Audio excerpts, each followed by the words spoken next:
Hi friends, आप सभी का स्वागत है हमारे इस नए यूट्यूब चैनल पर। और आप सभी को सबसे पहले हमारा नमस्कार। तो चलिए आज हम बात करने वाले हैं 10वीं कक्षा की गणित के सिलेबस के बारे में।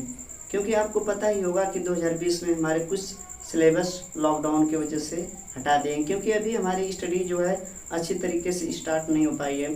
तो इसलिए हमारा जो सिलेबस था उसमें से 30% चैप्टरों को हटा दिया गया है। तो हम बात करते हैं कि कौन कौन से चैप्टर हमारे हटाए गए हैं और कौन कौन से चैप्टर हमारे दिए गए हैं। तो हमें पहले तो ये पता करना होगा कि हमारा सिलेबस क्या है। तो सबसे पहले हम बात करते हैं सिलेबस के बारे में बात करते हैं। तो पहला चैप्टर हमारा था, पहले तो हम बताते हैं आपको कि हमारा 15 अध्याय का यदि 30% निकाल दें तो हमारा जो बचेगा 15, तो 4.5, अर्थात हमें 4.5 चैप्टर को नहीं पढ़ना है। तो अब हम बात करते हैं कि वो कौन कौन से चैप्टर निकाले गए हैं और कौन कौन से चैप्टर हमारे सिलेबस में दिए गए हैं। तो सबसे पहले हम बात करते हैं सिलेबस के। तो सिलेबस का हमारा जो है पहला चैप्टर है वो है संख्या पद्धति। तो संख्या पद्धति को हमारे सिलेबस में रखा गया है। और दूसरा हमारा चैप्टर है बहुपद। तो बहुपद को बता दें कि बहुपद को सिलेबस से निकाल दिया गया है। इसके बाद हम बात करते हैं तीसरे चैप्टर। जो तीसरा चैप्टर हमारा है दो चरों का रैखिक समीकरण। दो चरों का रैखिक समीकरण, तो इसे हमें पूरा पढ़ना है। इसके बाद हम बात करते हैं चौथे लेसन द्विघात समीकरण। तो द्विघात समीकरण जो हमारा है, अब इसको पढ़ना है कि नहीं, तो द्विघात समीकरण हमें पढ़ना है। इसके बाद बात करते हैं जो हमारा पांचवा लेसन है वो है समांतर श्रेणी। तो पांचवा लेसन क्या हमारा है, समांतर श्रेणी। तो आपको बता दें कि समांतर श्रेणी को सिलेबस से हटा दिया गया है। सिलेबस से क्या किया गया है, हटा दिया गया है। इसके बाद बात करते हैं छठे चैप्टर। तो छठवां चैप्टर हमारा दिया गया है ट्रायंगल, त्रिभुज। तो त्रिभुज हमारे सिलेबस में पूरा है, इसमें से कुछ नहीं हटाया गया है। इसके बाद हम बात करते हैं सातवें लेसन का निर्देशांक ज्यामिति। तो निर्देशांक ज्यामिति को सिलेबस में रखा गया है। इसके बाद बात करते हैं आठवां त्रिकोणमिति। तो त्रिकोणमिति जो हमारे सिलेबस में दिया गया है उसमें कई पार्ट दिए गए हैं, जैसे 8.1, 8.2, 8.3, 8.4। तो आप बता दें कि इसमें हमें ये पढ़ना है और ये भी पढ़ना है, ये भी पढ़ना है, लेकिन इसमें हमें इसको नहीं पढ़ना है। इसमें हमारा जो दिया गया वो है त्रिकोणमिति सरसमीकाएं और उन पे आधारित प्रश्न। तो हमें इनको नहीं पढ़ना है।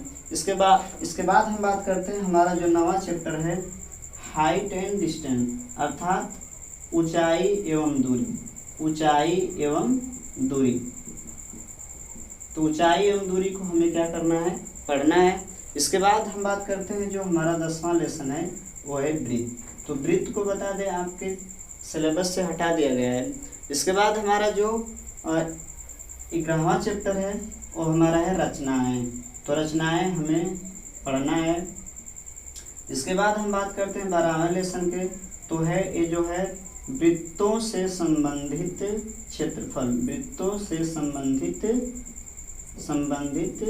क्षेत्रफल।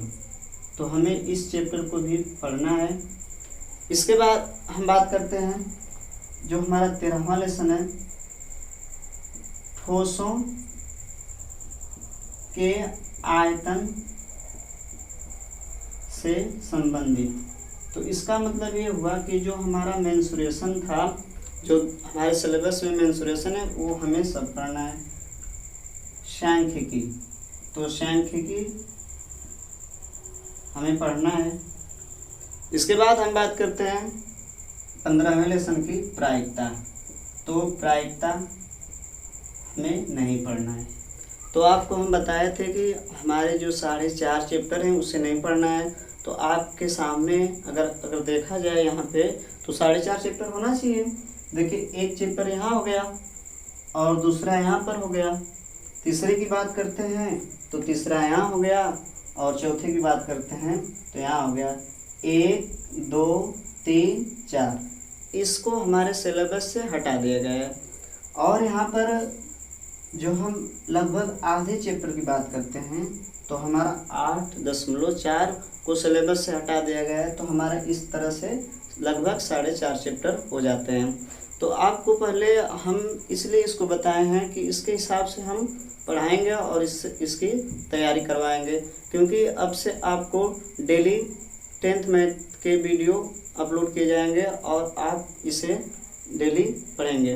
तो चलिए अब इसके आगे हम बताते हैं कि यदि इन चैप्टरों को पढ़ा जाए, इन अध्यायों को पढ़ा जाए तो कितना समय और कितने दिन, मतलब लगभग कितना समय में ख़त्म होंगे, क्योंकि उसके हिसाब से हमें तैयारी करना है। क्योंकि हमें एकदम हमारा जो एग्ज़ाम है वो तो निश्चित है कि होना है, तो इसके हिसाब से हम चलेंगे। तो जो आपको बता दें कि अगर इसको संख्या पद्धति को पढ़ा जाए तो लगभग इसको 10 डे लगते हैं, 10 दिन इसे पढ़ने में लगेंगे। और इसके बाद हम बात करें, बहुपद तो पढ़ना नहीं है, और 2 चरों का रैखिक समीकरण की बात करें तो लगभग हमें इसमें 20 दिन लगेंगे अगर अच्छे से पढ़ें तो। क्योंकि इसमें हमें बहुपद 2 चरों का रैखिक समीकरण में हमें विलोपन विधि, ब्रजगुणनखंड विधि, सारणी विधि और वो ज्यामिति विधि को पढ़ना और उन पे आधारित प्रश्नों को भी पढ़ना है। इसके बाद हम बात करते हैं द्विघात समीकरण, तो लगभग इसमें हम पढ़ लेंगे 15 दिन।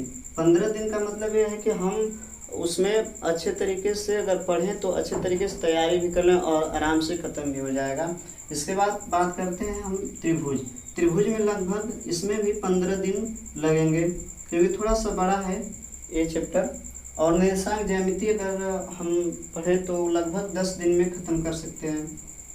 और यहाँ पर अगर त्रिकोणमिति पढ़ें तो इसमें हम लगभग इसमें भी 10 दिन, और यदि ऊंचाई एवं दूरी को पढ़ें तो इसमें लगभग हम इसको 10 दिन या 7 दिन या 5 दिन में ख़त्म कर सकते हैं। तो 5 दिन इसको लिख लेते हैं। इसके बाद हम बात करते हैं रचनाएं। रचनाएं लगभग 5 दिन इसमें भी लगेंगे। और वृत्तों से संबंधित क्षेत्रफल और ठोसों के आयतन से संबंधित जो इसमें देखिए चैप्टर थोड़ा सा बड़ा है, तो इसको हम ले लेते हैं 20 दिन के अंदर इसको खत्म करेंगे। और यहाँ पर सांख्यिकी आती है तो इसको लगभग 15 दिन। 15 दिन का मतलब हम जो बता रहे हैं इसमें खूब अच्छे तरीके से हम पढ़ेंगे इसको। ये नहीं कि केवल सवालों को ही एनसीईआरटी का जो सवाल दिया उसको पढ़ के ख़त्म कर देंगे। हम इसमें आपको बता रहे हैं कि इसमें जो पेपर होगा उसके हिसाब से प्रश्नों को फिर पढ़ाया जाएगा इसमें। इसके बाद हम देखिए अब जोड़ लेते हैं इनको कितना दिन हुआ। तो यहाँ पर 10 लगभग 1 महीना यहाँ पर हो गया। यहाँ पर आए तो 2 महीने तक लगा। यहाँ पर अगर देखा जाए तो यहाँ से अगर यहाँ चला जाए तो 3 महीने, और यहाँ पर देखा जाए तो लगभग 4 महीने। तो 4 महीने में हम अपने कोर्स को अच्छी तरीके से समाप्त कर सकते हैं। जो हमारा 10 का जो नया सिलेबस है, अगर हम 4 महीने इसको अच्छी तरह से पढ़ें तो हमारा अच्छी तरीके से तैयारी हो सकता है, 100% तैयारी हो सकती है। तो आपको बता दें कि हम आपको आज से डेली मैथ पढ़ाएंगे।